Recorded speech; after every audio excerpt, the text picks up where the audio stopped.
ser feliz? O que nos falta? Segundo a espiritualidade, a felicidade consiste na posse do necessário e na questão moral, uma consciência tranquila.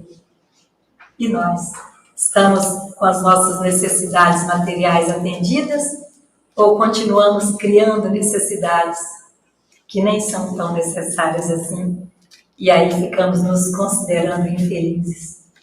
Porque não conseguimos trocar de carro? Porque não conseguimos comprar aquele 30º vestido? Aquele 50º par de sapato? Porque não conseguimos fazer a viagem dos sonhos?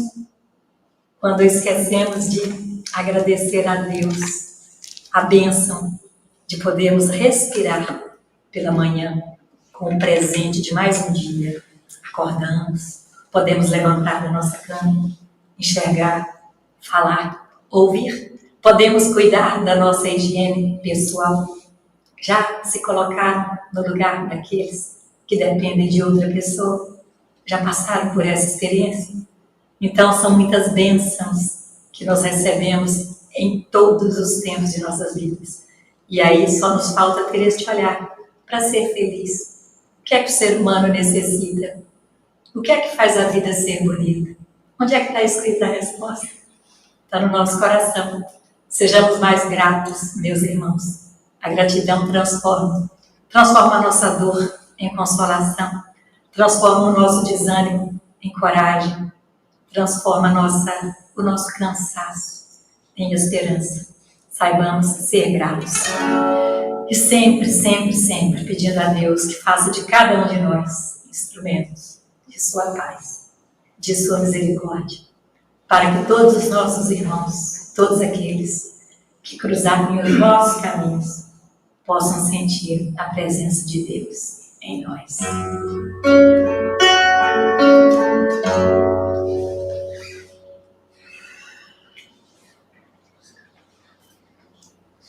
Senhor, fazei o instrumento de vossa paz. Onde houver ódio, que eu leve o amor. Onde houver ofensa, que eu leve o perdão. Onde houver discórdia, que eu leve a união. Onde houver dúvidas, que eu leve a fé. Onde houver erro, que eu leve a verdade. Onde houver desespero, que eu leve a esperança. Onde houver tristeza, que eu leve a alegria. Onde houver trevas, que eu leve a luz. Ó Mestre, fazei que eu procure mais consolar e ser consolado. E ainda compreender e ser compreendido. O que mais? Amar e ser amado. Por quê? Porque tanto que se recebe, é perdoando que se é perdoado, e é morrendo que se vive para a vida eterna. Ó Mestre, fazei que eu procure mais consolar que ser consolado, compreender que ser compreendido, amar que ser amado, pois é dando que se recebe, é perdoando que se é perdoado, e é morrendo que se vive para a vida eterna.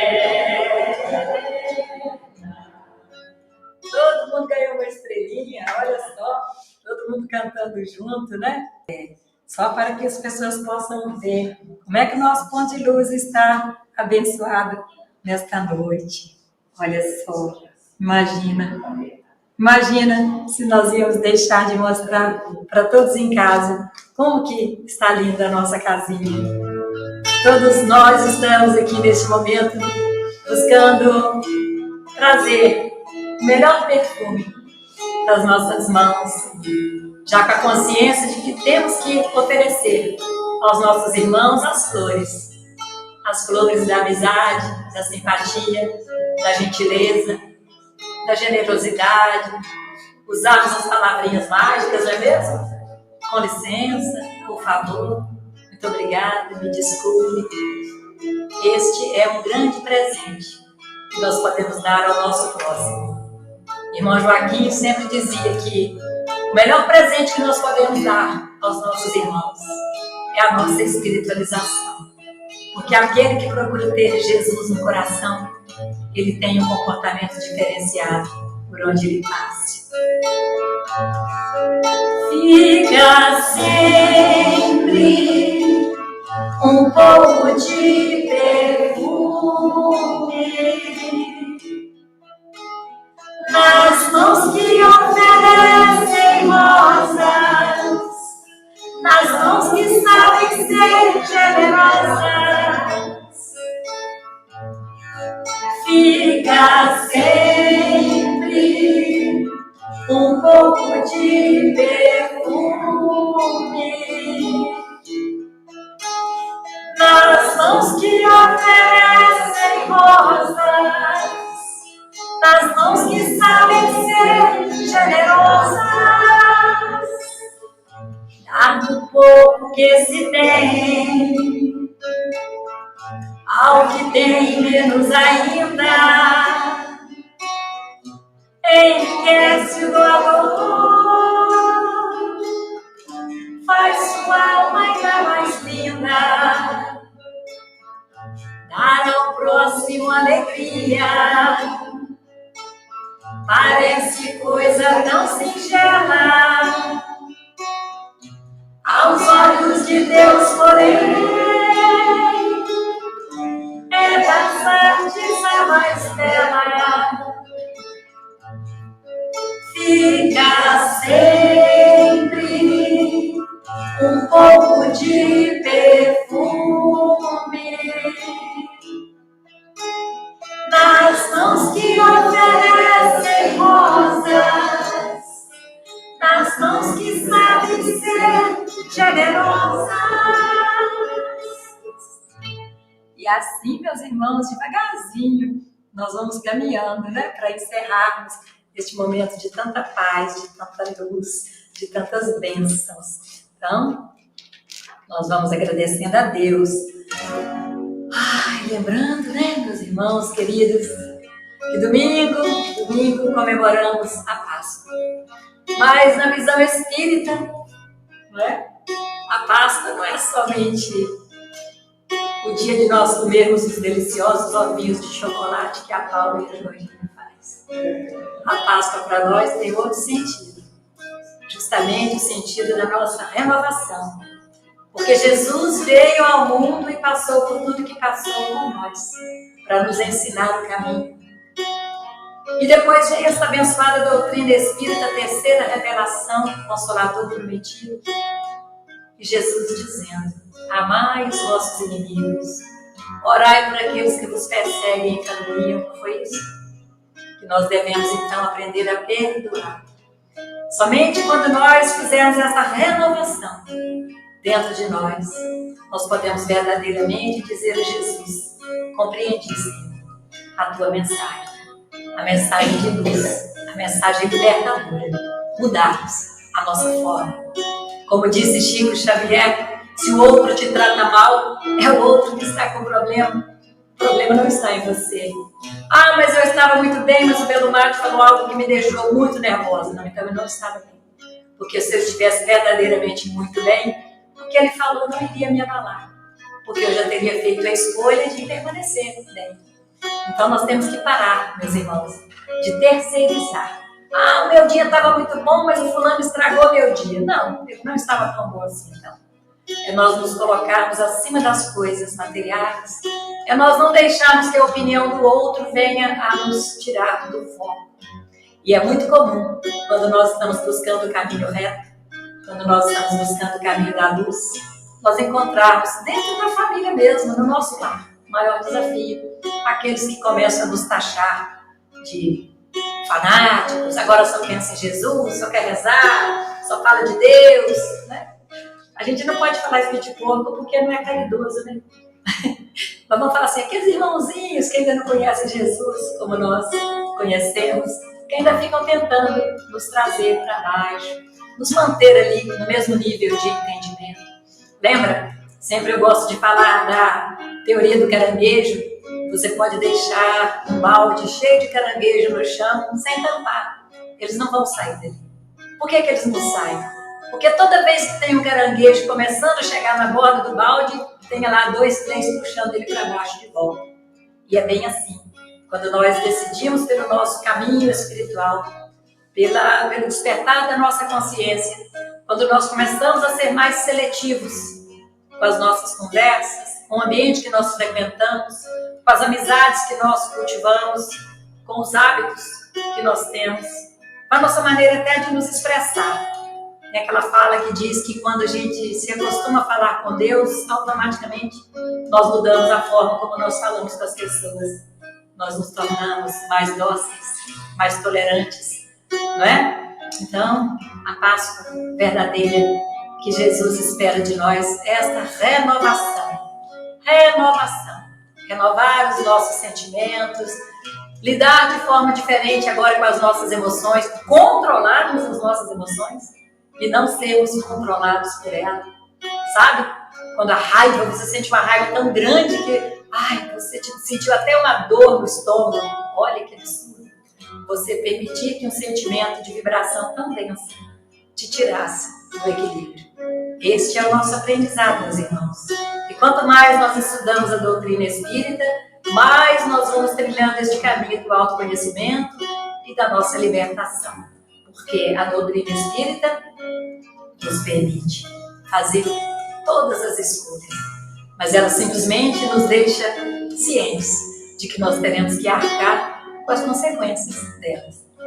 Então, à medida que nós vamos amadurecendo, que nós vamos consolidando em nós estes valores inegociáveis, nós vamos caminhando mais assertivamente rumo à luz, né? E aí, quando a gente fala em luz, nós temos que agradecer muito a Deus que nos permitiu ter este ponto de luz. Este ponto de luz no horizonte a guiar o viajor cansado. E muitas vezes este viajor cansado somos nós. Mas Jesus também diz que quando nós estivermos cansados, é a Ele que nós deveríamos ir. Ou seja, se nos sentirmos cansados, aprendamos a descansar e jamais a desistir. Desafios nós encontraremos, mas não existe evolução sem o processo da dor. Né? Para que nós possamos evoluir, nós temos que aprender a enfrentar a dor. Porque a dor muitas vezes é necessária e nós passamos pela dor quando não aprendemos a lição pelo amor. Ah, mas eu perdi um ente querido, como que eu não vou sentir dor? Você vai sentir a dor, vai passar pelo luto, mas você não pode deixar que esta dor, que este apego, que não deixa você aceitar a vontade de Deus, se transforme no sofrimento. É simples assim. É a forma como nós lidamos com os acontecimentos que fazem toda a diferença na nossa vida. Como tem o testemunho lá no Antigo Testamento, né, falando a história de Jó, ele diz: Deus me deu, Deus levou, louvado seja o nome do Senhor. E é assim que nós temos que viver, procurando ir nos desapegando daquelas coisas materiais que nós não vamos levar conosco. A nossa viagem, meus irmãos, muitos aqui já cruzaram o Cabo da Boa Esperança, eu já estou ladeira abaixo, né? Eu não tenho mais 65 anos de vida, eu tenho mais tempo de passado do que de futuro. Então nós precisamos... não, é 64 ainda. 65 é outubro. Então nós precisamos pensar: qual bagagem eu estou colocando na mala? para que eu possa desembarcar quando chegar a minha estação. E aí, o dono do trem dizer assim: chegou sua hora, pode descer. O que eu estou levando comigo? Saibamos fazer deste ponto de luz o local onde nós conseguimos refazer as nossas forças, renovar as nossas esperanças e nos fortalecer na caminhada. Um ponto de luz no horizonte a guiar o viajor cansado. Um ponto de luz no horizonte a guiar o viajor cansado. Assim deve ser um tempo de oração a cumprir o desiderato cristão. O amai-vos e instruí-vos é importante, pois que eleva, pois que educa e nos faz mais cristãos. Pois que eleva, pois que educa e nos faz mais irmãos. Graças a Deus, né, meus irmãos? Chegamos então ao final dos nossos trabalhos.